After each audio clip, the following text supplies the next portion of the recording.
Hello, ladies and gentlemen. It is your host with the biggest nose, JC Courtside, coming at y'all today on Friday. I remember the day, December 5th. So happy to see all of y'all today. Good morning. I hope everybody enjoyed last night's games of basketball because, my Lord, I was not expecting this. Last night, obviously, it was a Thursday, and it's, football Thursday. Lions got the win. And, NBA, they typically don't put that many games on a Monday, on a Thursday, because they don't want to compete with the NFL. Last night, in my opinion, they competed very, very well. We got some fun games to cover. One including one of the most iconic streaks in NBA history coming to an end after 1,297 games. Another game both of these games that we're going to be discussing today came down to the very last second. So we got some fun stuff to talk about. I had an idea of wanting to predict the All-Stars now that we're a quarter way into the season, but I think I'm going to do that next week once I understand the parameters of voting a little bit more. I know they have like the international players and US born players and whatnot. Stupid, confusing, dumb idea. Adam Silver, fix my NBA. So instead of doing predicting the All-Stars today, we're going to save that for next week. So instead, we're going to end today's podcast with the winners and losers of the week. Now, that could be due to on-game play. That could be off the court. For whatever reason, we're going to be ending this podcast with the winners and losers of the week. But before we get into the meat of this episode, be sure, podcast listeners, to leave a 5-star rating and review. And live crew, be sure to drop a like on whatever platform you're watching. Obviously, Twitch, you can't drop likes, so just all you got to do in Twitch is just sit there and look handsome. YouTube, drop likes, subscribe. TikTok, y'all know what to do. Drop likes, follow. Now that we got all of that garbage out of the way, I'd say let's start off by talking about the Los Angeles Lakers last night, in particular, LeBron James' 1,297 game streak of scoring double-digit points has finally come to an end. I almost can't believe that this streak is older than some of you guys watching and listening right now. That is truly how insane this streak is. You want to know how I'll tell you all the fun stuff about this streak ending in just a bit. I want to kind of set the stage for y'all. It was the end of the game. Austin Reeves was carrying the Lakers with Luka Doncic out in Slovenia right now having his second kid. So Austin Reeves decided, let me put the team on my back and drop 44 points. He even had a big bucket late that I thought that the Lakers are calling a timeout, and they said, no, we're just going in, and he's taking them 1-on-5, and he scored at the hoop. And then after that, the Lakers get the ball after a stop. Austin Reeves dribbles out the shot clock. I'm assuming that he's going to shoot. They hard hedge him on a pick and roll at the top of the key. LeBron James catches the ball at the top. He had an open three. He also had 8 points. The score is tied. He had 8 points. He has the opportunity to keep his double-digit streak alive. LeBron takes a dribble, takes another dribble, penetrates, and kicks the ball out into the corner to Rui Hachimura. And what does Rui do? He hits the three and ends the game. So I've been seeing a lot of things about LeBron he's always having to pass the ball at clutch time. Okay, all right. Let me guess, you're a Michael Jordan fan. I'm seeing all on Twitter, look at LeBron always relying on his teammates. Blah, blah, blah, blah, blah. He has the most game winners in NBA history. I don't want to hear it. Okay? LeBron had the chance at continuing the streak that has spanned since January 2007. And he let it end last night because he said at the end of the day, the win is what's most important. And I have a couple more fun ideas, like just these facts for y'all, okay? Now that his streak is over, right? Do you know who now is the leader in the NBA of the longest active streak of double-digit scoring? I'll give y'all like 5 seconds in the live chat to let me know who you think now has the streak, the longest streak of double-digit scoring in the NBA. All it is at least 10 points. I see some Joel Embiids. I see some Cade Cunninghams. I see some Stephen Currys. All wrong. It is Kevin Durant. And this is the most interesting. Pat Connaughton, close. This is the most interesting stat. Kevin Durant has the longest active streak of double-digit scoring. He needs to play 82 games for nearly 12 more seasons just to match LeBron's record. Do you guys understand how truly insane that is? Does anybody understand how truly psychotic that is?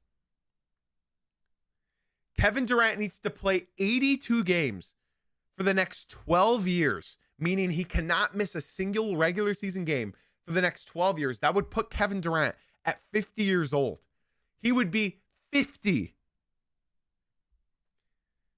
just to tie LeBron's record.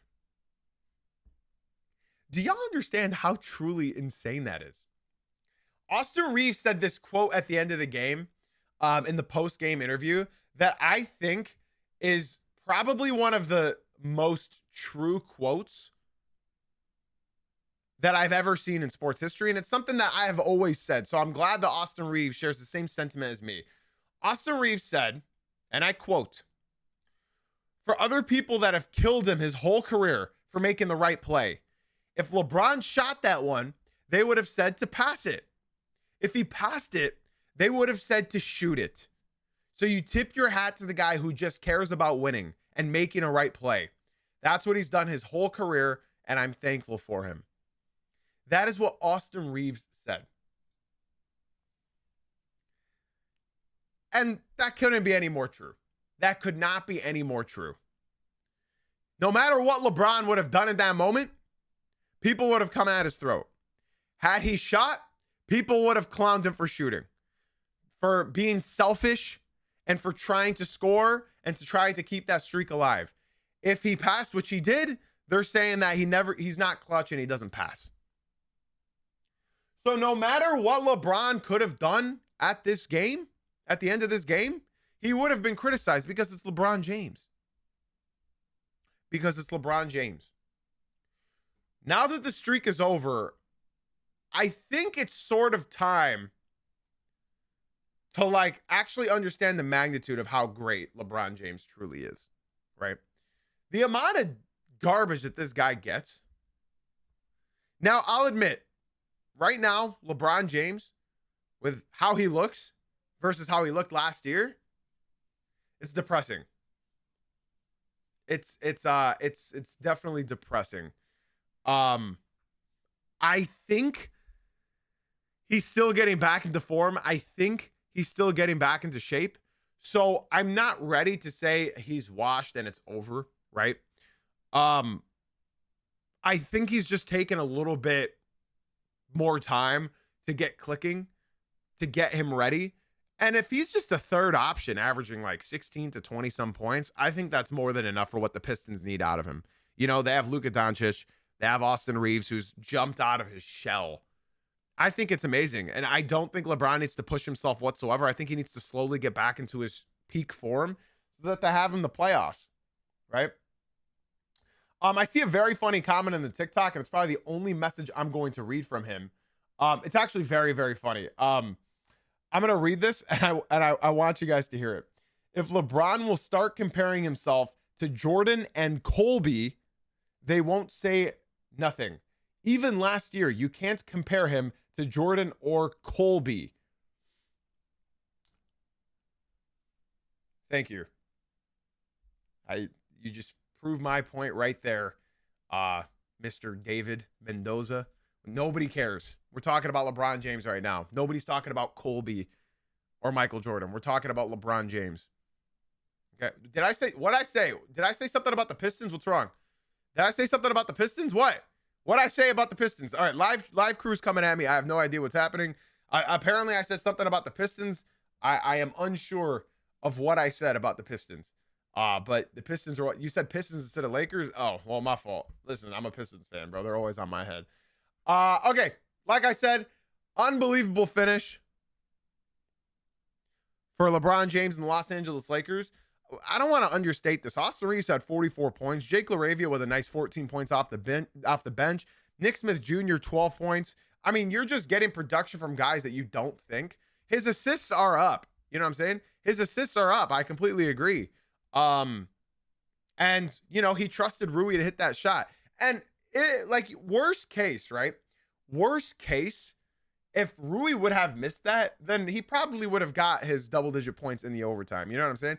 I think this is LeBron's best chance now to win a ring in a long, long time. And for once, he doesn't have to be the best player on the floor. So for all the live comments I see of people saying LeBron is trash, listen, you guys aren't offending me. I like LeBron James. He's not my favorite player of all time. I'm a Pistons fan. But I enjoy the sport of basketball. And I think what I enjoy most is basketball. So if somebody's going to tell me to no longer enjoy basketball, that's just not going to happen.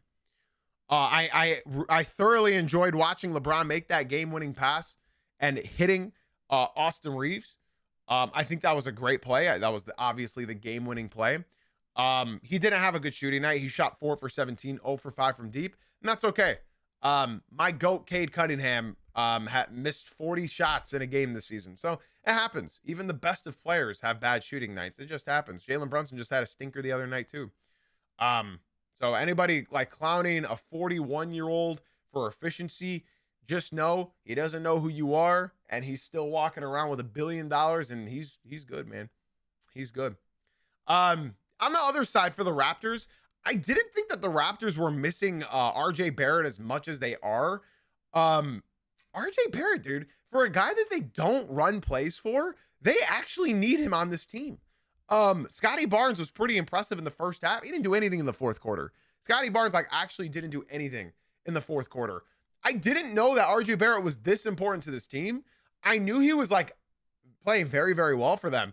But for a guy that they don't run plays for, and yet he does this well, it's amazing. Not for the Raptors, because they obviously need RJ Barrett. So now you're sort of looking at this team and who's the odd man out? Who are we trading?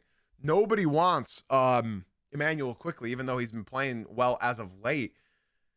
They mainly don't want their contract. Yeah, offensively, they don't run plays for RJ Barrett.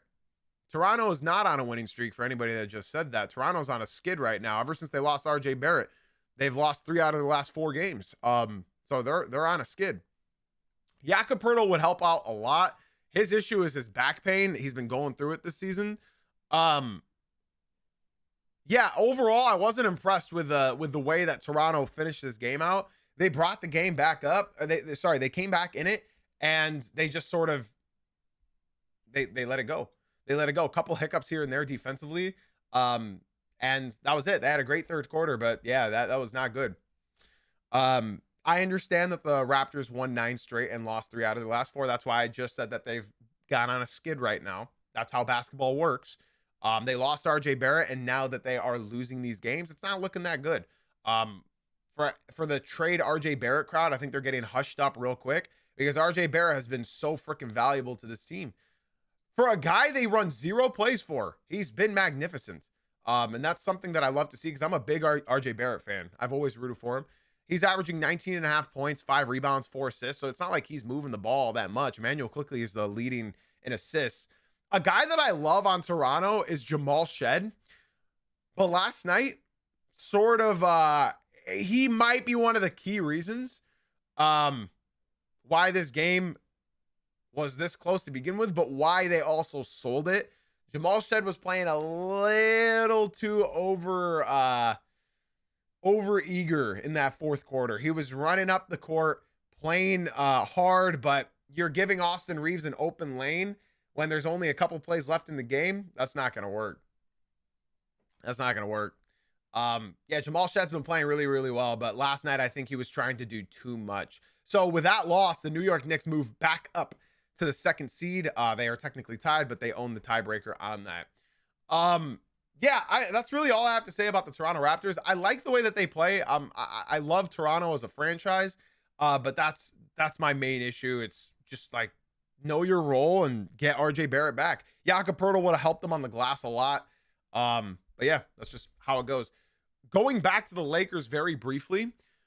Again, this is a team without their guy that's averaging 35 points a game. You know, I mean, plain and simple. Luka Doncic is averaging what 35 points per game, and they didn't have that. And they still managed to win because Austin Reeves, when Luka Doncic is out, is averaging 41 points per game. That's something that should not go unnoticed. LeBronto still exists, but not in the same way anymore. I mean, plain and simple.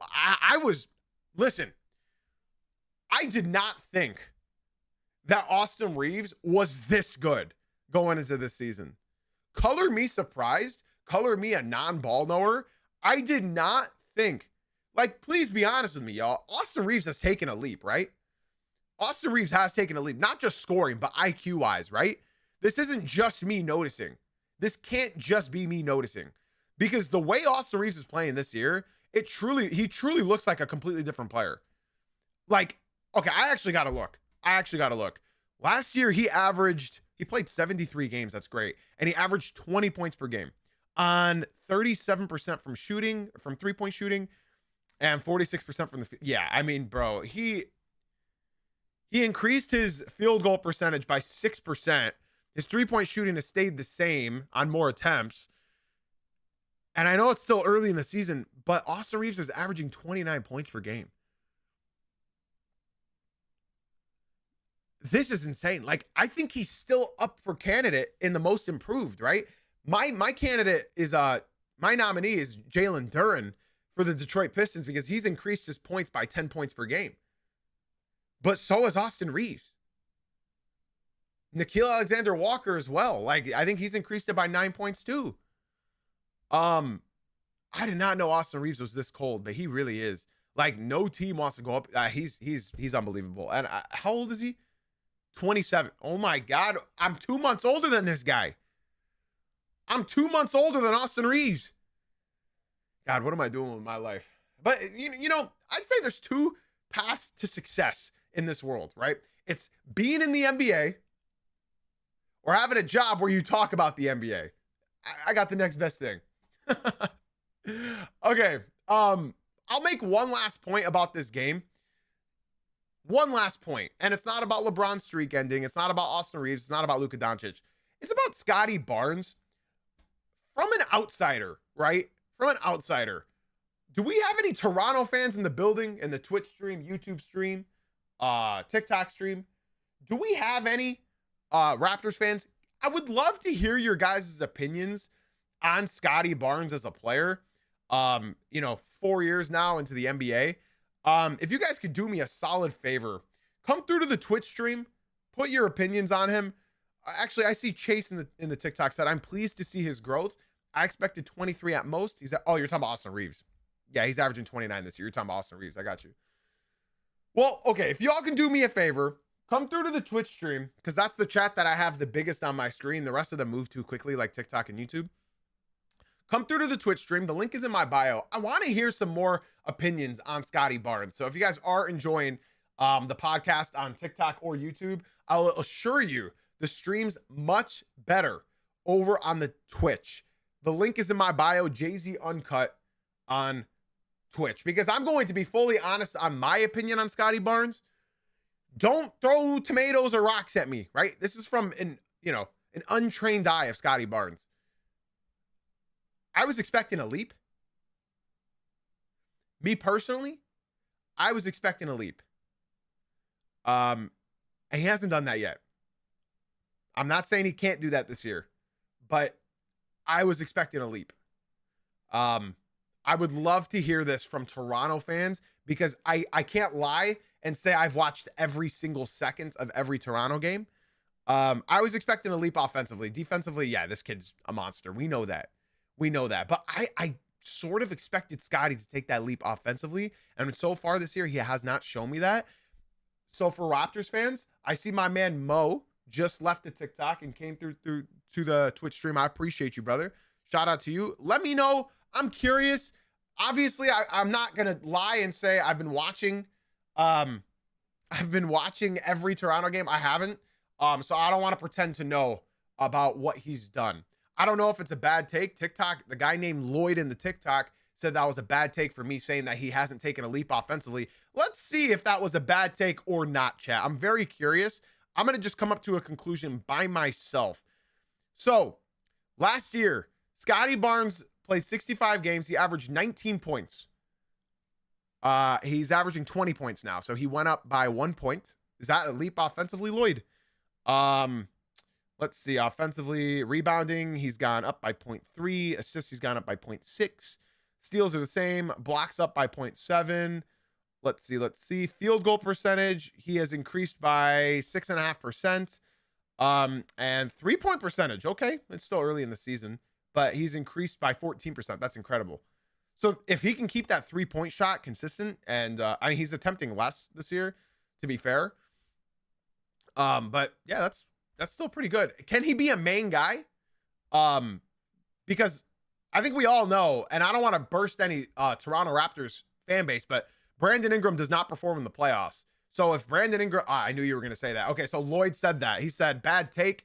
Brandon Ingram has the highest usage on the team. Yeah, okay, so you guys are cooked then. You guys aren't going to do anything in the playoffs if Brandon Ingram is your main guy offensively. No, I understand how many shots Brandon Ingram takes. He's an incredible regular season player. But unfortunately, he does not perform in the playoffs, and that has been known for every single year. Has Brandon Ingram won a playoff series? I don't believe so. You said zero ball knowledge. Okay, let's actually look it up. Has Brandon Ingram won a playoff series? Brandon Ingram has averaged 21.9 points, 5.5 rebounds, and 5 assists in 10 games in the playoffs in his career. He's played 10 games. Last year he got swept. He averaged 14 points. So unless you want to go off by data from 4 years ago, let's just look at last year's playoffs. He averaged 14 points per game for the Pelicans. He played OKC, so sample size. So you really don't have information on this guy then. Because if you don't want to count OKC, you can't count the playoff series from 4 years ago either, right? You can't go back 4 years ago, because if you go back 4 years ago, you're also looking at Trae Young being a top 3-point guard in the NBA. Let's see what my man Solo said in the Twitch stream. I feel like when they got all these guys, it was supposed to be Scotty's team after they traded Pascal. But with RJ and Brandon, they just, he doesn't have the ball in his hands. Exactly. I agree. That's why I was confused about what the Raptors would look like this year. I'm staying on this topic way too long, but I was confused because they got so many players in the same position. So many players in the same position with RJ Barrett, Emmanuel Quickly, Brandon Ingram, Scotty Barnes. It's sort of like really clouded in the small forward position. Okay, so TikTok is very upset by me looking at his playoffs. Unfortunately, there's just not much else to look at. He's played 10 games of the playoffs in his entire career. And in his very last playoffs, he shot 34% and 25% from 3. I don't really want to look at a playoff series from 4 years ago. Okay, Quickly is a bigger guard. I don't know why you guys are being so technical in the TikTok. Stop being weird this morning, y'all. So I don't know if you want to count that, because 4 years ago, there was a lot of things happening as well. Ja Morant was elite. Trae Young was elite. And now we're looking at Emmanuel Quickly's only 6'3". Okay, I didn't know that. I thought he was 6'5". And now you're looking at Brandon Ingram from 4 years ago, and you're telling me he averaged 27 points in the playoffs. I just don't really see that. I don't know how you can look at 4 years ago. Things have changed in 4 years, man. Trae Young's gonna get traded. Okay, I guess I'll just ask a question. Is Scotty Barnes a franchise star? Can he be your number one? Can he be your number one? That's my genuine question for anybody watching and listening. Do you guys believe Scotty Barnes can be your number one? In my opinion, no. He can be a number one defensively, sure, but that's not a number one on a team. You guys can let me know. Wow, Emmanuel Quickly is 6'2". We were all wrong. We were all wrong on that. Is Derek Queen the truth? I think Derek Queen has a lot of potential. He's young and can still develop. Okay, I like that answer. Ingram can. Okay, yeah, that's just let's not do that. Does any wait? Does TikTok? No, you said 6'3". Wait, does TikTok genuinely believe that Brandon Ingram is a number one on a team? Wait, do you guys genuinely believe that? Because I gotta like pause what I'm doing right now. We don't actually believe that Brandon Ingram can be a number one on a championship contending team, right? I love Conkinipple. Honestly, I agree, AB. That's what they're telling me though, Daz Gas. That's what TikTok is telling me right now. You guys, not non-Raptors fans, I understand you guys. He would be a good support cast player. Yeah, supporting cast player. I fully agree, Mo. No, but maybe number two, if lucky, not a number one. Yeah, he the number one scoring option on this team. That didn't answer my question. Okay, if you guys can't answer my question, yeah, BI is okay. So you're telling me that Brandon Ingram is your number one scoring option. I'm asking you, is Brandon Ingram your number one? Is he the guy that's going to take you to the promised land? You guys amaze me. You guys amaze me. Not once has he shown that in his career. Guys, it's not like he's been in the NBA for a year now. Brandon Ingram has been in the NBA for how long? I actually don't know. I want to say like 9 years. 9 years. Wow, off the dome. Define number one. A number one on a team is a guy that's going to take you to the promised land. Shai Gilgeous-Alexander, LeBron James back then, Luka Doncic, Jason Tatum. Those are number ones. So like I can't call Cade Cunningham a number one yet, right? Even though I love Cade, even though he's my sweet prince, my glorious king, I can't call him a number one yet because he hasn't done it. So you cannot call Brandon Ingram. Yes, you need many options to be a successful team. Absolutely. Absolutely. Brunson hasn't taken him to the finals. I'm not willing to call him a number one yet. I can't call Cade a number one either. Yes, Donovan Mitchell's not a number one yet either.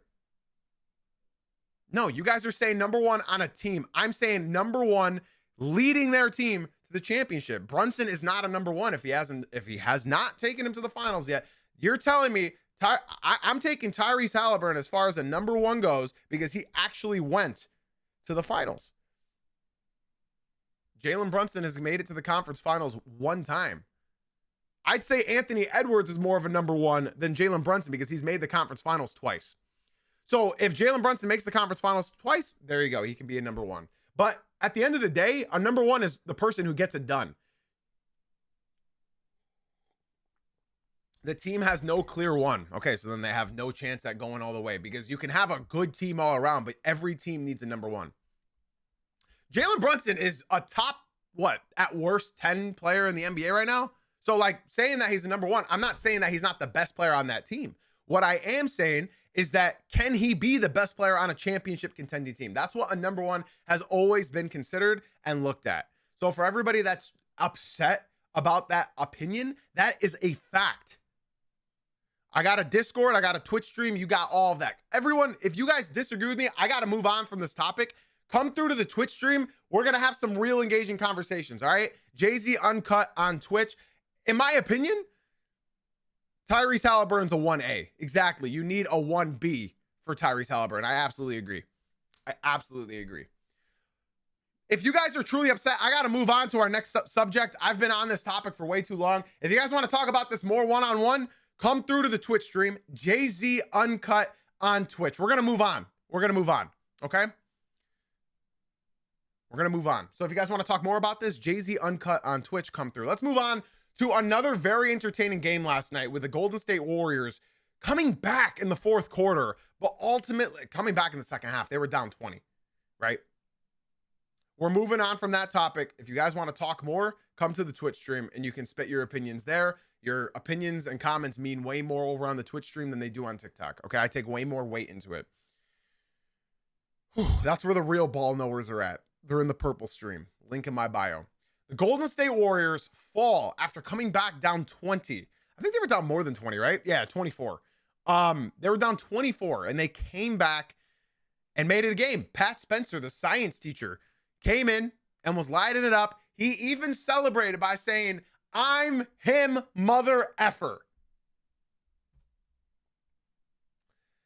Well, the Warriors had a chance, and well, they turned the ball over after they got that call reversed. And that's what happened. The 76ers got the ball.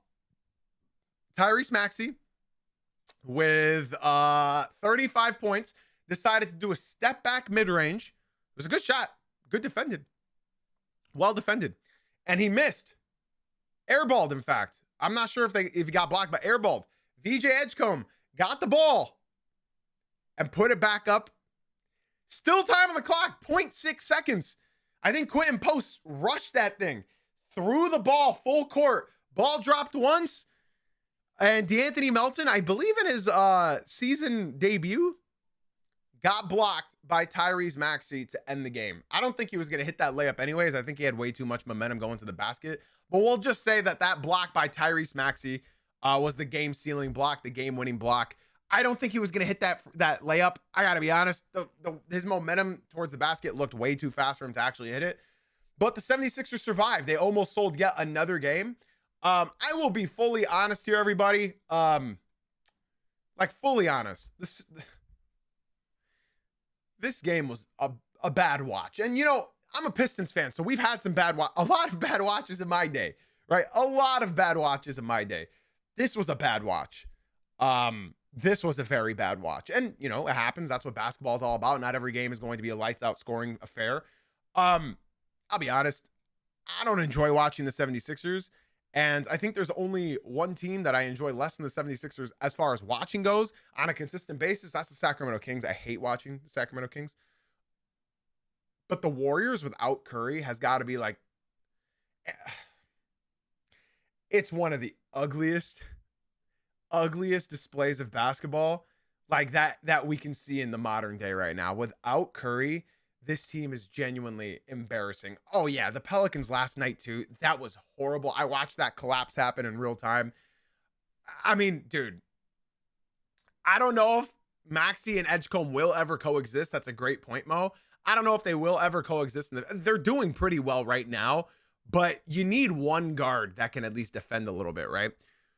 So watching the Warriors last night, the fact that they almost got it done with Pat Spencer on a two-way, mind you, Pat Spencer's on a two-way. He's played almost half the game he's allowed to on a two-way contract. And he poured in 16 points, 5 for 8 shooting. Kuminga, you would think that he'd play more. He didn't touch the court in the fourth quarter. They scored 10 points in the first quarter. Thank you for reminding me. They scored 10 points in the first quarter, man. What more can I say about the Golden State Warriors? They lost Draymond Green at halftime. Jimmy Butler, no Steph Curry. There's not much I can say about this team. It's not looking good. They fall to 11-12, which is what seed right now in the conference? 8th seed. Not bad. I think most Warriors fans would be happy with an 8th seed with all the games that Curry's missed so far this year. Not bad. Now the 76ers, listen, I'll be honest, man. Do we have any 76ers fans? I know one came into the Twitch stream yesterday. I would love to hear from 76ers fans, do y'all think that your team is good? Or what is the overall vibe of the 76ers fan base? Are we still waiting for Joel Embiid to play more than 25 minutes? Are we still waiting for Paul George? What are we doing?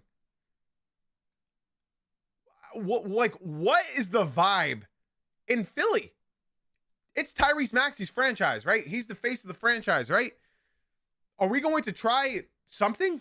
Are we going to try anything? Because right now we have no money. Someone let me know. I think the 76ers are in the second apron already, right? I think at this point, you just need to build a team around. It's so depressing. Yo, chat, can we all just sit and just close your eyes real quick. Everybody close your eyes. I'm going to close my eyes right now. Close your eyes. Close your eyes. Close your eyes. Everybody just close your eyes. I promise. Just 10 seconds. Close your eyes. Please just close your eyes for 10 seconds. Okay. Close. Could you imagine this version of Tyrese Maxey and prime Joel Embiid? All right. You can open your eyes now. I mean, they're championship contenders, right? They're championship contenders, right? Healthy prime Embiid. No doubt, right? Best 1-2 punch in the NBA. Because right now, I say that Cade Cunningham and Jalen Duren, when they're feeling it, are the best 1-2 punch in the NBA right now. Right now, I'm not saying in the playoffs. Right now, with what they've done in the first 20 games of the season. But prime Joel Embiid with current Tyrese Maxey, I think that's the greatest 1-2 punch since Kobe and Shaq. Genuinely. Could you imagine that? Genuinely, like, best 1-2 punch since Kobe and Shaq, if they were in the prime. Brunson and Cat. Yo, who's that guy? Yo, mods, ban that dude out the TikTok chat, bro. This dude said Brunson and Karl Anthony Towns. Oh my God. Joel will never be the same, and Paul George just stealing money. That's true.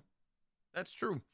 Yeah, man, the 76ers, I can't watch this team and like be happy for them, you know? I can't watch this team and be enthusiastic about it, right? Because if this is the playoffs, right? They'd be in the play-in right now, but let's just say like they win the play-in. Let's say that they make the playoffs, right? Who are the 76ers beating in a 7-game series? Let's see. If they made the playoffs right now from the 7th seed, they would end up versing the Knicks. I mean, I don't know. That's if Tyrese Maxey is still healthy.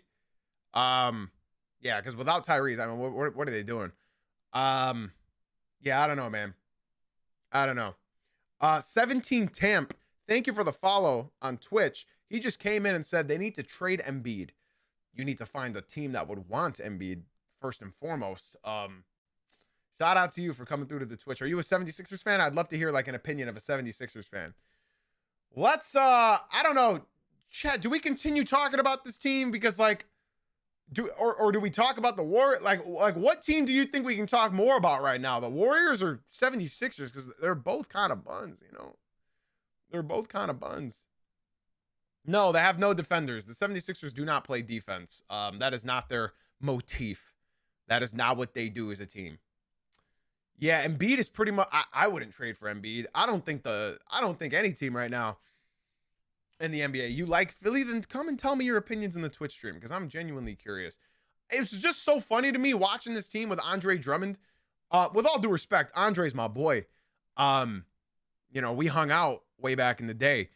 But, bro, you're getting cooked off the bounce by Pat Spencer. Andre, need I remind you that you're like 32? He's 32. This dude got yanked off the court because Pat Spencer cooked into the basket. I don't know. 17, I got to be honest. You came into the Twitch and I love your opinion. But the thing is like one more season to develop is not enough because right now, I mean, how long is Embiid's contract? Isn't he owed until like 2028? I'm pretty confident he's owed until 2028. So talk about one more year of development. No, that's not how this works. He's got years on that contract, my boy. That is not how it works. Okay, I can't find the contract right now, but I'm pretty sure he still has years on his contract. Whatever. I'll remember where that goes. Okay. I already talked plenty about Giannis. I already talked about the trade packages. I already talked about all that BS yesterday. You guys should have been here. You guys should have been here at 9 a.m. Eastern. Yeah, I agree. Watching Maxey right now is sort of like watching Iverson on a mediocre team. Yeah, we already talked about the whole Giannis stuff yesterday. We talked about a lot of stuff. I think now is time to move on to our final segment of today's episode. Let's go over the winners and losers of the NBA week. Okay. My number one winner of the week is the Dallas Mavericks. Now, remember, this isn't just about winning on the court, which they've been doing. They beat the Clippers, they beat the Nuggets in Denver, and they beat Miami. Those are 2 and 1 quarter good wins. Now, I'll tell you why they're winners. It's not because they actually won these games. It's because who was winning these games for them, not for them, but being a big part as to winning these. And that name is Anthony Davis. Against Jokic, 32 points, 13 rebounds. Against Bam Adebayo and Khalil Ware, 17 points, 17 rebounds. Against Ivica Zubac, he didn't play. So in the two games, that Anthony Davis has played. He's looked incredible, right? The reason why this is a win is because guess what?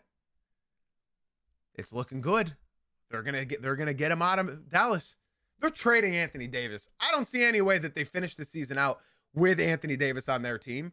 I think they should trade Kyrie and Anthony Davis. Call me crazy, but I think you just need to wipe your hands clean of that Luka trade and just move on. You got Ryan Nembhard, who looks incredible. You got, PJ Washington, who's still 27 years old. You got Cooper Flag. I'll be fully honest with everybody. Kyrie Irving tore his ACL. Y'all understand that Kyrie isn't 20 anymore, right? He's going to be 34 years old. 34 coming off of an ACL injury. I'm sorry, but an 18-year-old Cooper Flag and a 34-year-old Kyrie Irving do not match up. They do not align. It's just like Anthony Davis. He's turning 33 off of all these injuries. Get what you can from Kyrie Irving. Get what you can from Anthony Davis. At this point, I'm not being hard on Mavericks. I'm just being honest. Clean your hands. Get rid of the players that you don't need right now. A Klay Thompson, D'Angelo Russell, a Daniel Gafford, an Anthony Davis, a Kyrie Irving. Blow it up and rebuild around your star Cooper Flag. This kid is insane. And if you guys don't know what I'm talking about, just watch Cooper in these last 15 games he's played. Let them suck for a couple years. I don't want them, me personally, I don't want the Mavericks to go on a late run this season. I don't want that to happen. It will be fool's gold. What's the point? What is the genuine point of barely scraping into the play-in? I don't think there is one, other than Cooper getting that experience. But at the end of the day, this is going to be Cooper's franchise until until some shit. You know what I'm saying? I think blow it up. Get a team that fits around Cooper Flag right now. Keep the ball in his hands. I think all you need to do now is get players that align with Cooper Flag's. Bro, this guy was born in 2006. Hold on, y'all. I need you guys to understand. LeBron James' streak, he is only 1 month older than LeBron James' double-digit point streak. Do you guys understand that? He was born in December 2006. LeBron's streak started in January 2007. Cooper Flag is only 1 month older. The last time LeBron James didn't score 10 points was the month that Cooper Flag was born. Just let that sink in.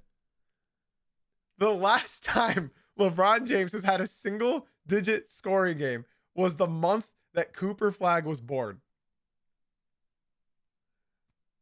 I mean, come on, man. Come on. I see some people saying I'm a year older than Coop. What am I doing with my life? Man, that's how I felt when I started to get older. Genuinely, that's how I felt. Now I'm here with a Cade Cunningham wallpaper on my phone. I'm 27 years old, bro. 27. And I got Cade Cunningham as my lock screen. Okay. That's what I think. I think the Dallas Mavericks are my number one winner of the week because Anthony Davis is looking great. I think it's time. I really, really, really think trade him. Get what you can. Get what you can. Get off of this contract.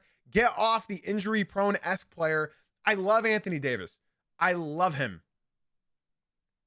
I've loved him since he was on the Pels. But I think it's genuinely time. Now is the time to get something out of AD. Because you're going to get players. You are. You're going to get picks, probably. Minimum a first round and a couple second rounders. Minimum for Anthony Davis. That's what you need to do to surround. I think Chicago's going to go for the trade, to be fully transparent with everyone. I think Chicago is going to go for this trade because they need to stay in mediocrity. Otherwise, their whole spiel of selling tickets sort of goes down the drain. The Bulls love staying mediocre. The Bulls are not going to be a championship contending team for the rest of my life. How much is Anthony Davis making? Can somebody look up his contract for me? I'm pretty confident it's like, what, 48 million? Can someone look it up for me? And while you're looking it up, while we're waiting for these numbers, TikTok, make sure you guys do yourself a favor and myself a huge favor. Make sure you guys, in this time, swing on into the Twitch stream. That's Jay-Z Uncut on the Purple app. That's where everyone talks hoop with. Like, that's the most knowledgeable hoops. And if you come into 3 Twitch streams in a row, I gift you a sub so that you get 0 ads watching. You will get 0 ads watching my streams on Twitch if you come into 3 Twitch streams. That's it. So be sure, come through. The link is in my bio. Jay-Z Uncut on the Purple app. He's making 3 years, $175 million. This year, he's making $54 million. Yikes. Solo in the Twitch chat said, I'm telling you, if Giannis tells the front office he's giving them one more chance, Miles is going to end up back home. Yeah. Yeah, I hear you. I don't think you should give them another chance, though. So that's why the Dallas Mavericks are my #1 winner of the week. We got to move on. I think Anthony Davis is just showing up and showing out, and he's proven his trade value. My next winner of the week is the Boston Celtics for quite literally winning. It's rare when I actually pick a team being my winner of the week for just winning. They've won 3 straight as well, and they won by 45 points against the Washington Wizards yesterday. In my honest opinion, these are big wins. They beat the Cleveland Cavaliers, they beat the Knicks, and then they crushed the Wizards, so they did what they were supposed to do and more. Jaylen Brown, honestly, I should have just put Jaylen Brown as my winner of the week for the Boston Celtics. You know what? I'm going to change it to Jaylen Brown. Yo, JB, I love it. I love it, man. Keep it up. I genuinely love watching you play basketball, and I think you're proving to me that you can be easily a 1B. Yeah, you guys beat the Pistons as well. I watched it. You guys ended my streak. So through it all, JB, man, so many people had you messed up, bro. So many people didn't believe in you, and I believe in you. Jaylen Brown, honestly, good for you. I think Jaylen Brown, I'm changing it to the Boston Celtics being my winner of the week to Jaylen Brown being the winner of my week. Let me read this comment that I'm very dashing. He just came into the Twitch stream. He left the TikTok and came through to the Twitch stream. And he asked me, why is Jalen Green not on your lock screen? Oh, because I have Cade Cunningham as my lock screen. Well, my star doesn't get traded to a franchise. So I can't relate. So yeah, Jaylen Brown is my winner of the week, my second winner of the week. He's been playing absolutely phenomenal. And I love to see it. Jaylen Brown, keep doing what you're doing, bro. You're averaging 29 points per game right now. 3-point percentage can go up, but you are taking a lot of attempts, and he's averaging 50% from the field on the most attempts he's ever taken. Yeah, I love to see it. He's doing a very, very, very good job, and I hope to see just nothing but health for him. And that's with Derek White absolutely pooping the bed. Derek White has been horrible this year. Like, Jaylen Brown's virtually been doing it by himself. Let's move on to our final winner of the week, and this is probably the quickest one. The Oklahoma City Thunder. I mean, what can I say about this team that hasn't been said already? They got J-Dub back. That's why they're my winner of the week. My final winner of the week. They got J-Dub back. And, well, he hasn't skipped a beat, to be honest. I mean, he's going to take some time. You know, he's averaging 16 points right now on horrible efficiencies, but that's going to go up. He's only played 3 games. They got him back this week, and that's a winner of the week because the best team in the NBA just got their next All-NBA guy. This is a great question from Tamp. Again, I got to shout out everybody that's leaving the TikTok stream and coming through to the Twitch stream, like my homie Tamp. He asked a great question here. This is why I appreciate the Twitch chat the most. Do you think that they will break the Warriors record? Part of me wants to say no, because they should not be playing as much as they are. Like, Shea should not be playing as much as he is. It's still way too early, man. They can. Absolutely. They're on pace. But you saw what the Warriors said. You saw what they said. They were trying to go for it, and that evidently caught up to them with injuries and whatnot. I'm really torn. Yeah, Shea has been barely playing fourth quarters. You are right. But I'm very torn. And can I just say, whenever he does play a fourth quarter, he drops like 20 points in it. Just saying. So it's rare when he plays the fourth quarters. But when he does, he just says, all right, bro, let me just get in my bag real quick. Like, I know, you know, people always get at Shea for the foul baiting and the foul merchant and all that stuff. But let's just look at his stats real quick, and let's remove free throws entirely from his stat line. Whoa, he's taking 10 free throws a game. I'm just not going to do that. Never mind. Just not going to do that. Yo, could you imagine Cade Cunningham averages 10 free throws a game? I know. That is why the Thunder are my winner of the week. It's because they got J-Dub back. I don't know if they can get 70 because I'm sort of torn. And they still have the high draft pick because of the Clippers. Yes. Wow. PG's career is going to be one that like we look back at. And PG is sort of like our generation's T-Mac, right? Right? I feel like PG is our generation's T-Mac, except I think the older generation respects T-Mac much more than they respect Paul George. And I think that's because our generation is just otherworldly negative. Oh yeah, I'm taking T-Mac as a player absolutely over Paul George. I'm not saying that. I'm saying when you look back career-wise, can you tell me another star in NBA history that sort of gives you the career of Paul George, getting hurt at the end of his career, never really doing anything in the playoffs, being the best player on your team for a lot of years. Damian Lillard.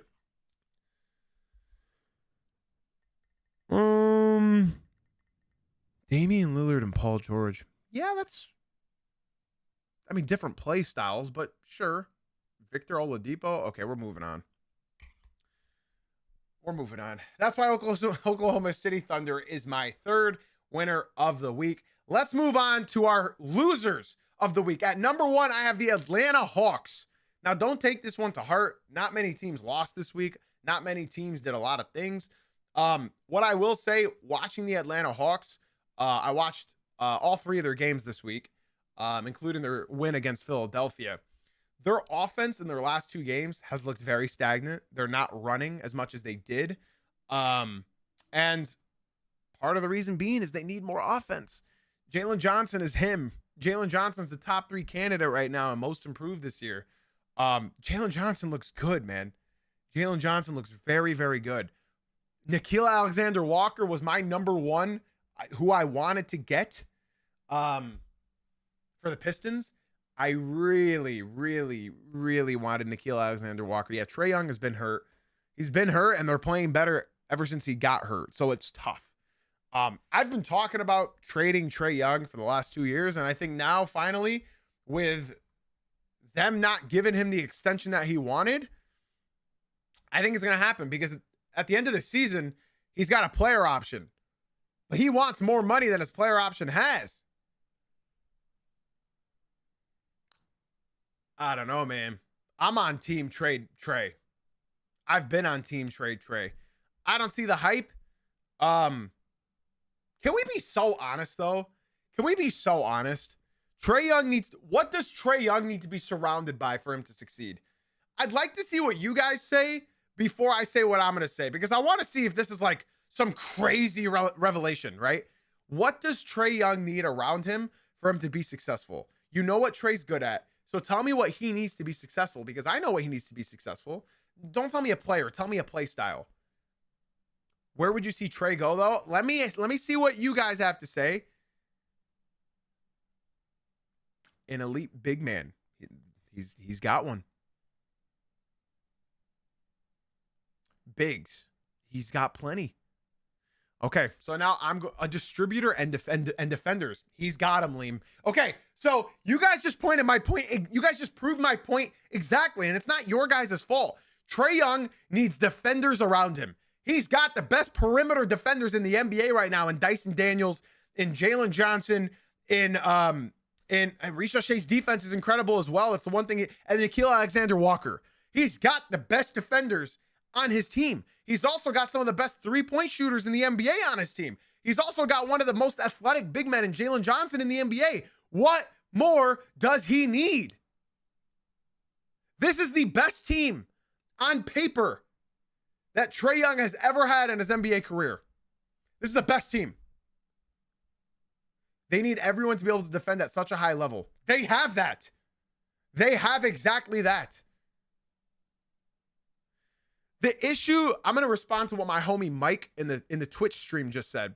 He needs to be a Timberwolf. And I've talked about that trade a lot. I've talked about that, right? I'm not acting like Trae Young is a bad player. But what I am saying is, what does a small guard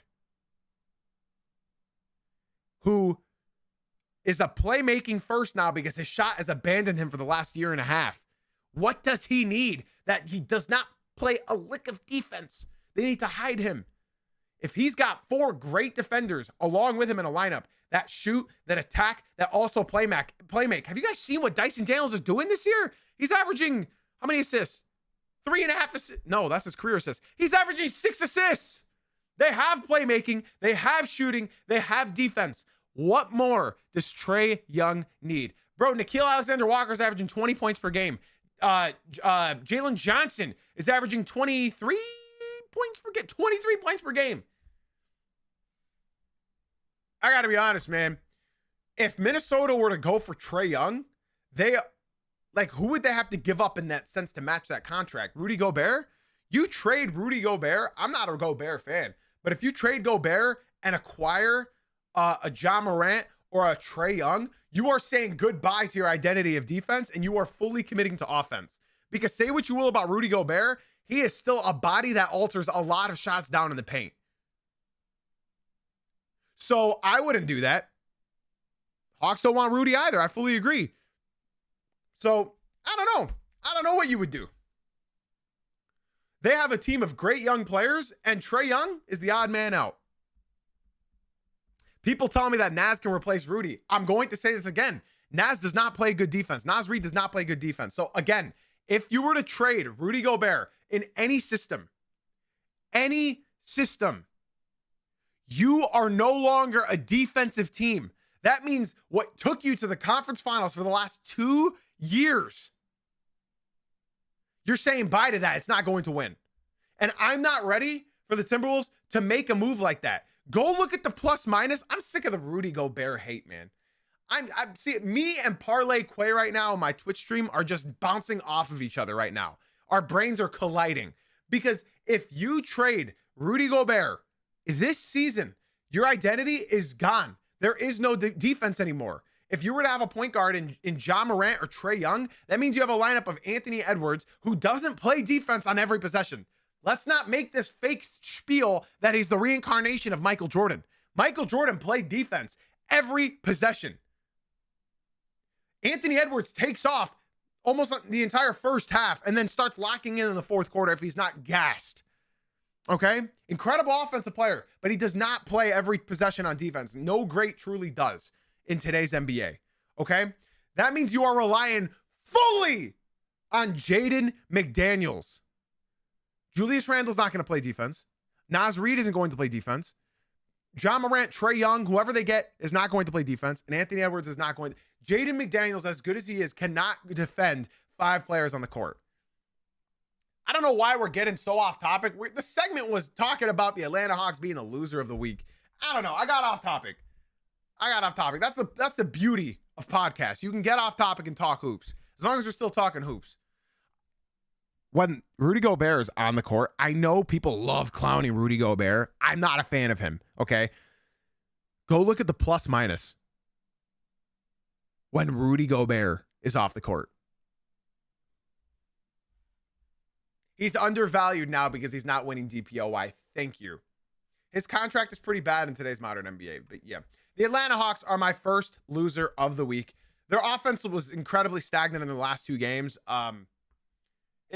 Teams are starting to figure out that you just need to pay attention to the homie Jalen Johnson, and it seems to be working right now. So shout out to them. A major shout out as well to Jimmy for leaving the TikTok stream and coming through to the Twitch stream. Jimmy, I appreciate the hell out of you, bro. Thank you. Let's move on to our next loser of the week. And if you guys want to get more involved in these conversations, be sure to swing on into the Twitch stream. That's Jay-Z Uncut on Twitch. The link is in my bio. I'd love to see y'all pull up. Our next loser of the week, for the 4th time in a row, are the Chicago Bulls. They have lost 5 straight. They are in contention at bringing Anthony Davis to the team. I just want to show you their losses as well. It's very funny. Jalen Johnson was out their last game, right? And they looked completely lost. I just want to show you guys their recent losses to some of these teams, okay? Just pay attention, please.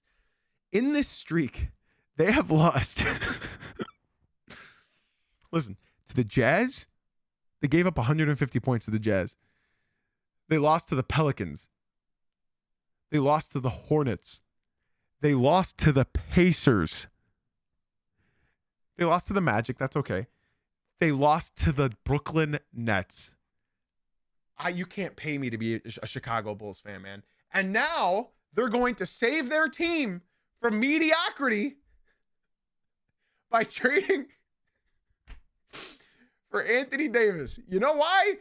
Because their ticket sales, they got to go up somehow. And what better way to do that than to bring the brow to the good old city of Chicago? They're listen, man, they're going to get Anthony Davis. If you see a Bulls fan, hug them. I agree with Devontae in the TikTok stream. I'd love to see you come through to the Twitch stream. The Mavs are going to trade Anthony Davis. The reason why they said we're not going to trade Anthony Davis is so that his trade value stays up. It's a classic classic move in the book. AD is from Chicago. Chicago wants him, and Dallas wants to get whatever they can out of him. Anthony Davis and Kyrie Irving do not fit the timeline of their star, Cooper Flagg. So I already talked about it. You should have been here at 9 a.m. Eastern if you don't want to miss a segment, or you can go watch on YouTube at Jay-Z Courtside. If you missed these segments, I post them 30 minutes after I end. Yeah, that's what's going to happen. So the Chicago Bulls are my second loser of the week. There's not much else that needs to be said. Your star players,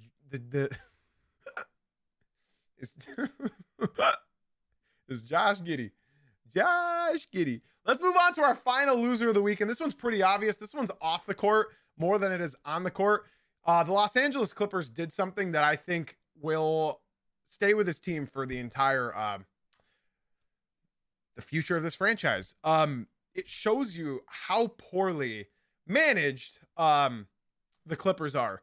By then, we already talked about it, so I'm not going to dive too deep, but they cut their face of their franchise, Chris Paul, sort of scapegoated him into looking like the reason for them to lose. More details came out since we last talked about it. Basically, Chris Paul got cut for being Chris Paul. Now, I'm going to say this again so that we can all understand. Chris Paul got cut for being Chris Paul. If you don't know what I mean by that, the Clippers knew what they were getting from Chris Paul, even at his older age. Chris Paul's a winner, not a winner. Chris Paul wants to win.